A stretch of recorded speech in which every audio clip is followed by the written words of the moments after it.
que é o Dia Mundial do Combate ao Acidente Vascular Cerebral, o AVC. Essa data é fundamental para a conscientização sobre os riscos dessa doença, gente. O AVC afeta gravemente milhares de brasileiros a cada ano e, infelizmente, a gente sabe que pode acabar em mortes ou causar incapacidades permanentes, né? Segundo o Ministério da Saúde, é a principal causa de morte no Brasil. Para compartilhar informações e orientações essenciais sobre prevenção e tratamento, eu recebo uma neurologia amada, querida, cheia de sabedoria, doutora Ana Paula Pena. Seja bem-vinda. Muito obrigada por estar aqui. Oi, querida, que saudade Também, de quanto você. tempo, você tá Pois bem? é, saudade, Ó, tô vou te bem, convidar pra graças a sentar. Deus. Estamos hoje bem Obrigada. acompanhadas do músico Pablo bom? Moreno, que faz um som gostoso. Boa tarde, que delícia, eu tava ouvindo ali. Depois eu vou pedir para ele cantar pra Maravilhoso. gente. Pablo, a gente vai falar de AVC. Se precisar levantar, tomar uma aguinha, descansar, fica super à vontade. Você tá em casa, Certo. tá bom? Mas, doutora, Oi, que querida. bom te Saudades. receber. Saudades também. E como é importante a gente falar sobre AVC, né? Hoje é um dia de muita conscientização, né? No mundo todo se comemora essa data. Comemora não, né? É uma data que a gente tem no calendário para que a gente possa lembrar da importância da prevenção adequada, né? Porque o AVC, ele tem uma epidemiologia, assim, importantíssima, né? O AVC, ele mata 15 milhões de pessoas no mundo e dessas, por ano, tá? E 5 milhões de pessoas vão ficar totalmente incapacitadas, sem poder trabalhar e tudo mais. Então, tem um alto impacto, 100 mil pessoas só no Brasil. É muita gente. Vão ter AVC durante o ano, enfim. Então, a gente sabe que é muito importante a gente falar desse assunto. Existe alguma forma de prevenção ao AVC? Sim, é por isso que a gente diz que comemora essa data hoje, né? A prevenção do AVC, ela está diretamente ligada a duas questões. A primeira questão é a identificação dos sinais precocemente, porque se você identifica precocemente os sinais e sintomas que a gente vai falar, a gente consegue um tratamento adequado no momento ideal, né, no momento de ouro ali, que você consegue muitas vezes reverter o quadro. E principalmente, né, a segunda forma da gente combater é combatendo os fatores de risco, né? Então, por exemplo, combatendo a hipertensão. A gente sabe que 25% da população brasileira tem hipertensão. E a hipertensão é uma doença silenciosa, diferente do que muita gente pensa. As pessoas pensam que para ter hipertensão eu preciso sentir alguma coisa, eu preciso ter uma dor de cabeça, um mal-estar, e não é verdade. A hipertensão é uma doença silenciosa, você só descobre quando você, por acaso, afere ali sua pressão e descobre que está hipertenso. Então, cuidando da hipertensão, cuidando da tua glicemia, né, para ver se você não está com diabetes, colesterol alto, parando de fumar, quem tem ainda esse péssimo hábito, por mais que a gente tenha políticas aí anti-tabagismo, a gente sabe que muita gente ainda fuma, isso é um baita de um fator de risco para o AVC. Parando de beber, né? Porque a bebida, principalmente quem faz uso da bebida numa quantidade excessiva, também é um fator de risco. A obesidade, o sedentarismo, então ficar sem fazer nada. O estresse, a gente sabe, principalmente para pessoas mais jovens, que o estresse, ele é cada vez mais, né, um componente importante, né, de gerador de doenças cardiovasculares. Então, combatendo esses fatores de risco, Cláudia, a gente vai estar, sim, minimizando os riscos de um AVC. Olha, eu achei interessante que a doutora falou assim, os mais jovens. Pessoas mais jovens também podem ter AVC. Sim, cada vez mais, infelizmente, no Brasil e no mundo, pessoas com menos de 45 anos têm tido AVC. Sabe que semana passada eu fiquei até muito surpresa, eu liguei para uma amiga e ela falou, eu tô em Belo Horizonte porque o meu genro teve um AVC. 32 anos, atleta, come super bem, sabe? Faz luta jiu-jitsu, faz exercício todo dia. e teve um AVC. Nesses casos, pessoas mais jovens que não têm outros fatores de risco, né, que levam uma vida saudável, aí conta muito fatores genéticos, às vezes uma malformação na parede das artérias, um aneurisma, por exemplo, uma chance maior do cérebro, das paredes dos vasos, de ter uma displasia, uma malformação arteriovenosa, ou o paciente que tem uma facilidade de ter formação de trombos, né? Então, fatores trombogênicos aí vão causar um AVC em jovem que, de repente, não tem outros fatores de risco. O Pablo Moreno, que está aqui ao lado, ele deu uma olhada, assim, na hora que a gente começou a falar de jovem, ele fez uma cara, assim, de assustado, né, Pablo? Porque... Não, porque eu ia até perguntar, porque, de fato, entre os jovens está ocorrendo muito esse tipo de Você já tinha ouvido falar também de outros casos? Já conhecidos, assim, uma conhecida teve essa situação, aí por isso que isso é da alimentação, é do dia a dia, do estresse, da vida cotidiana, assim, atualmente está acarretando nisso. A gente tem levado uma vida, infelizmente, cada vez menos saudável, né? Principalmente com o advento da internet e tal, as pessoas têm passado mais tempo sentada consumindo né, a internet do que fazendo... andando, fazendo exercício físico, com as facilidades dos aplicativos de comida. Então, as pessoas cozinham menos e pedem mais comida, o que também favorece uma alimentação pior.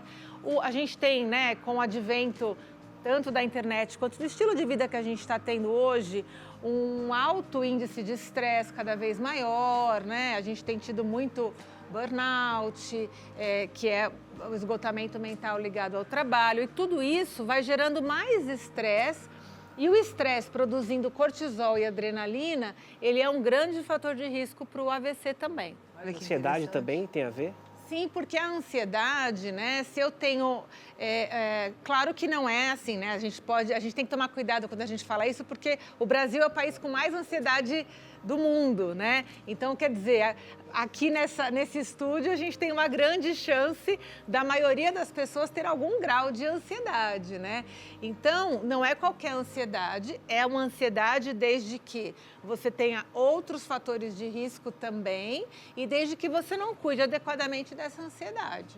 O Pablo Moreno, pelo que eu entendi, ele está cuidando muito bem de tudo isso, com porque essa ele está música linda, com Primeiro certeza. essa música que já dá uma boa relaxada. Segundo que ele me contou que ele está mudando para uma cidadezinha no interior de Pernambuco.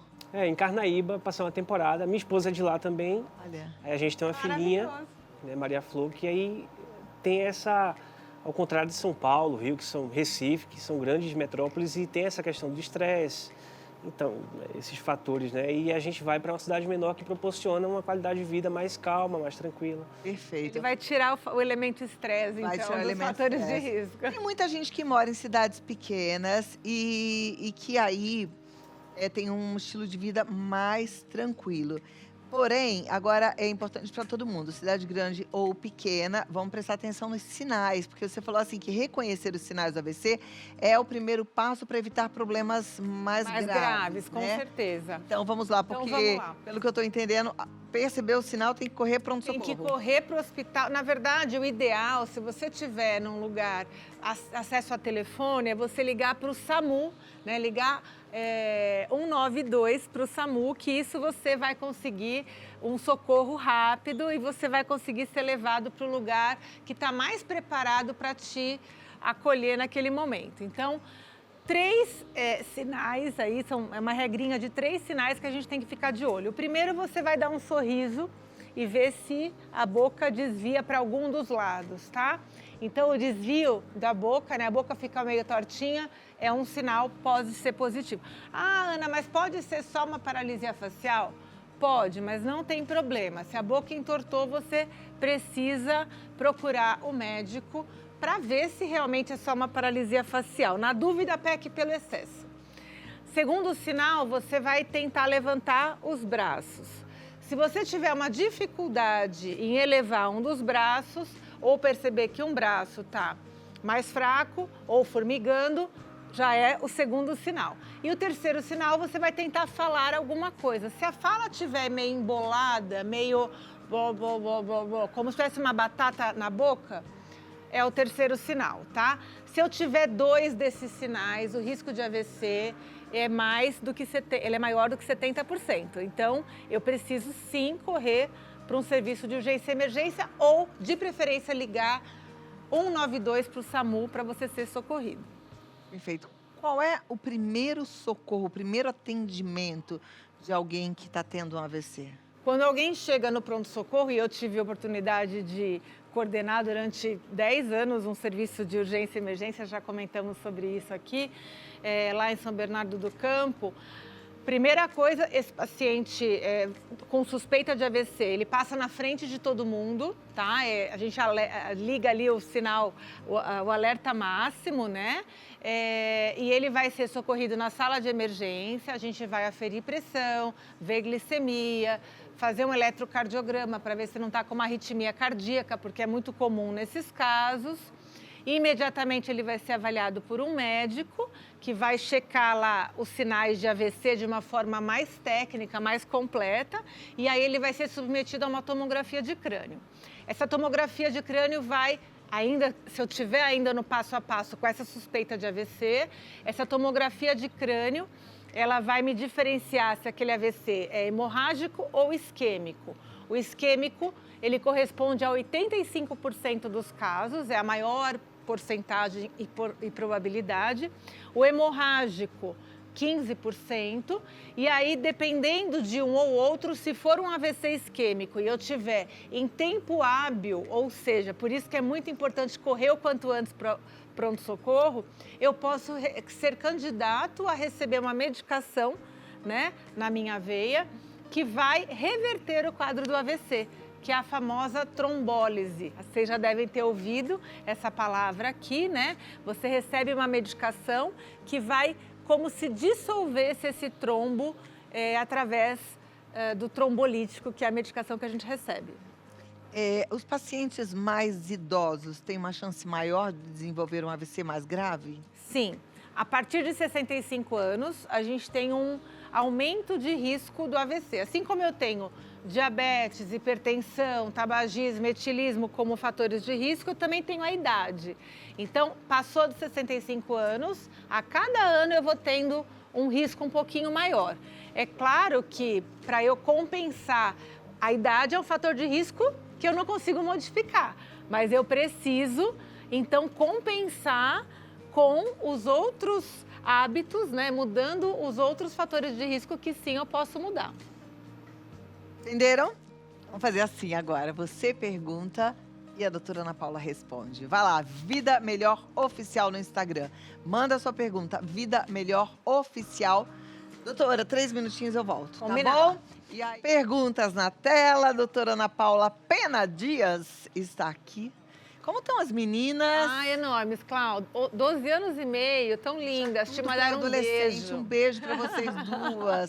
Ai, gente, vocês estão crescendo. Elas falaram, você vai no programa da Cláudia, manda um beijo para ela. Que gostoso. Deve estar uma graça, porque então, com saudade de você. Inteligentes também, a gente precisa se ver, né? Precisamos. Mas vamos lá, perguntas. E seu neto também tá lindo, uma delícia, né? Muito bom, uma gostosura. Daqui a pouco vem outro, sabia? Mesmo, Carol vai ter bebê Carol vai ter bebê. 1 mês e meio, 2 meses. Que delícia. Final de dezembro. Raíssa Magalhães pergunta assim, boa tarde a todos. Eu tenho pressão alta e diabetes. Isso aumenta o risco de ter um AVC? Sim, Raíssa, aumenta bastante o risco de AVC. Então, você precisa cuidar muito bem dessa hipertensão e desse diabetes. Não significa que você vai ter AVC, não é isso. Mas como você tem a pressão alta e o diabetes, você aumenta o risco de ter doenças cardiovasculares, infarto, AVC, tromboses de forma geral. Então, você precisa controlar direitinho, fazer os exames, passar no médico, tomar o remédio, cuidado com o que come e atividade física. Perfeito. Olá, boa tarde. Tenho 18 anos e de vez em quando sinto meu olho tremendo, como se fosse um tique. Me preocupa um pouco, já me falaram que pode ser muito estresse. Isso é perigoso? Pode significar um AVC? Isso é uma pergunta interessante. Olho tremendo, olhinho que pula, é estresse. Isso nunca vai ser AVC, tá? Se o olhinho tá pulando, geralmente é um lado só, mas pode ser os dois lados, sinal de alerta para o estresse, não para o AVC. Sinal de que precisa dormir melhor e desacelerar. Boa. Volta e meia o meu fica assim também. Já Eu já puxei tive a orelha. muitas vezes também, e quando eu tenho... Você tem isso, Pablo Moreno? Sobrancelha um pouquinho tremendo assim. E ó que você é calmíssimo, não é? Sou, eu acho que sim. Essa música assim que até agora eu tô assim nas nuvens. Às vezes é distúrbio de sono também. Quem não dormiu noites adequadas, o pessoal que é da música, que às vezes toca locais, né, tem um turno diferente, pode ter também. Olha, o Fernando Alves, o corpo dá sinais de que vai acontecer um AVC em questão de dias? De forma geral, não. O AVC ele é uma doença súbita que acontece de uma hora para outra. Silencioso. Silencioso e de repente você vai ter ali os sinais que não são só aqueles que eu falei, tá, gente? É importante falar que aquilo é uma regrinha dos 3 sinais que a gente convencionou no mundo todo para ser um sinal de alerta para a campanha do dia 29 de outubro, que é o Dia Mundial de Conscientização do AVC, para que você busque rapidamente ali, através do SAMU, ajuda médica. Mas claro que existem vários outros sinais de AVC, como formigamento em metade do corpo, zonzeira de forte intensidade, desequilíbrio para andar, queda, dificuldade visual. Então tem muitos outros sintomas aí que são de AVC. A Marta Sá diz, boa tarde, me chamo Marta, tenho 66 anos. Ultimamente tenho sentido tipo um choque na nuca, às vezes no lado direito, às vezes no lado esquerdo. Isso pode ser aviso de provável AVC? Cláudia, sou sua fã, obrigada. Obrigada, Marta, um beijo pra você, viu? Eu também, Marta, sou fã da Cláudia e a amo muito, estava morrendo de saudade. Querida, obrigada. Linda, linda, linda, linda. Essa vovó linda. Quem que fala, né, que essa mulher é uma avó, gente? Avó, agora Maravilhosa. Agora você, segundo os meninos e vovó, zona 2. Ai, linda, linda. Bom, vamos lá então, respondendo a tua pergunta. Choque na nuca, é legal a gente fazer um exame, né? Procurar então, não sei onde você mora, se você tem acesso a um neurologista, um ortopedista, para fazer um exame e ver direitinho o que é esse choque na nuca. Mas voltando, a mesma resposta anterior, não, o AVC não dá avisos. O que pode estar acontecendo ali é uma compressão de algum nervo, alguma coisa assim. Tá joia. Olha, a Vera Freitas quer saber o que é AIT? AIT. O AIT é o ataque isquêmico transitório. O AIT seria uma ameaça de AVC. Então, eu tenho uma isquemia, falta sangue numa determinada área do meu cérebro e isso reverte em alguns minutos ou até algumas horas, mas geralmente em alguns minutos, tá? Então, do mesmo jeito que a gente falou do quadro do AVC, metade do corpo paralisado ou formigando, dificuldade para falar, boca torta e tal, eu posso ter isso, mas que isso melhora sozinho, tá? Quer dizer, houve ali uma interrupção de sangue para uma determinada área do cérebro, mas logo o cérebro se rearranjou ali e deu um jeitinho de suprir aquela circulação. Já. Marina Souza, boa tarde. O estresse emocional pode contribuir para um AVC? Sim, Marina, como a gente falou, o estresse é um fator de risco atualmente e cada vez mais importante no mundo moderno para o AVC, por conta da elevação do cortisol e da adrenalina. A gente às vezes vê em filme, novela, as novelas dramáticas mostravam bastante, tem tempo que eu não vejo uma novela, mas assim, a pessoa teve uma notícia ruim, ou brigou, e aí ela faz, aí tal, aí tem ou um infarto ou um AVC. Um aneurisma, que história, né? Assim? É desse tipo de estresse que a gente está falando? Existe sim, né? Existe esse estresse agudo, quer dizer, aquela notícia bombástica e tal, onde geralmente está ligado a alguma questão cardíaca que gera uma arritmia ou uma elevação muito rápida da pressão arterial e isso pode sim alterar a circulação cerebral e ocorrer ruptura de vasos, aí seria mais o AVC hemorrágico ou infarto do miocárdio, tá? Mas o estresse que a gente fala como fator de risco é aquele estresse crônico, prolongado, aquele estresse que a gente não dá muita bola, aquele estresse do dia a dia que a gente acha que tudo bem, que não precisa olhar para ele, que eu não durmo direito não sei quanto tempo e acho que tudo bem, que eu como um monte de porcaria e acho que tudo bem, e por aí vai. A Nicole Albuquerque diz, boa tarde, mulheres lindas. Oh, obrigada. Sinto muita fraqueza no braço direito e sempre aparecem manchas e fico com muita tremedeira. Isso pode ser perigoso? Olha, como tem uma questão de fraqueza, que seria um quadro ou ortopédico ou neurológico, mas junto com manchas, né? As manchas já não tem muita relação. As manchas seria algo dermatológico ou até reumatológico, uma doença do colágeno, um lúpus, alguma coisa assim. E tremedeira, né? Tremedeira também não tem a ver com AVC, mas tem a ver com outras doenças neurológicas. Então, no teu caso, você precisaria ser examinada realmente. Boa. A Iane Alves, tive um AVC após cirurgia na coluna. Tenho tendência a ter de novo? Olha, depois de ter um AVC, sim, a gente aumenta sempre o risco de ter outros AVCs, né? Porque eu já sei que o meu corpo tem uma chance, uma predisposição maior, né? Então, a gente tem estudos que mostram que sim, depois do primeiro AVC, a chance dos outros é maior, por isso que a gente já começa a tratar preventivamente para evitar os outros. Tá joia. Chalé, a pessoa pode ter um AVC estando com a pressão normal? Eu ia perguntar isso. E aí você aproveita e responde com a pressão baixa também? Tá, então vamos lá. Sim, né? Pressão normal ou pressão baixa podem sim causar AVC.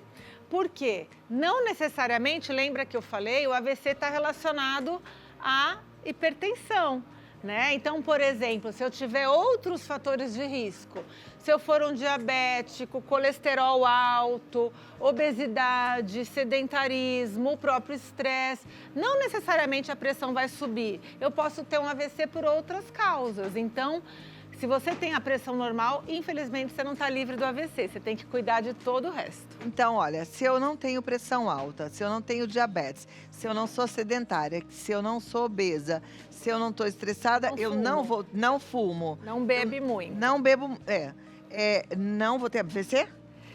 Ainda assim existe, lembra que eu falei, um risco pelas questões genéticas, mas nesse caso que você está falando, a chance já diminui bastante, tá?